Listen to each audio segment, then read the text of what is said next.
Gog और मैगोग, आपने उनके नाम सुने हैं, है ना? कुरान में उन्हें याजूज और माजूज के नाम से जाना जाता है। आदम के वंशज की दो ट्राइब्स, ठीक हमारी तरह, लेकिन उनकी कहानी ऐसी है जिसकी आप कल्पना भी नहीं कर सकते।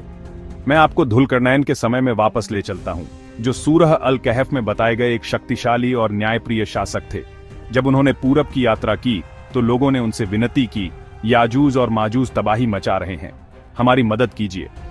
कल्पना कीजिए कि डर में जी रहे हैं, अपनी जमीन और परिवार को एक ऐसी ताकत से खतरा होते देख रहे हैं जिसे कोई रोक नहीं सकता, कोई उनके खिलाफ खड़ा नहीं हो सकता था। लेकिन अल्लाह के मार्गदर्शन से धुलकरनैन ने एक्शन लिया।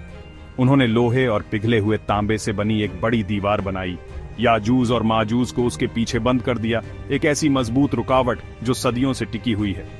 वह दीवार अभी भी उन्हें रोके हुए है, इस दुनिया में कहीं अल्लाह की मर्जी से। लेकिन यह वह हिस्सा है जो मेरे रोंगटे खड़े कर देता है। हमारे पैगंबर मोहम्मद, उन पर शांति हो, ने हमें बताया कि क़यामत के करीब अल्लाह इस दीवार को गिरने देंगे। याजूज और माजूज आजाद हो जाएंगे। उनकी तादाद और तबाही ऐसी होगी जैसी दुनिया ने पहले कभी नहीं देखी होगी। वे पूरी धरती पर फैल जाएंगे, हर जगह बुराई और नाइंसाफी फैलाएंगे। ये लम्हा क़यामत के दिन की बड़ी निशानियों में से एक है।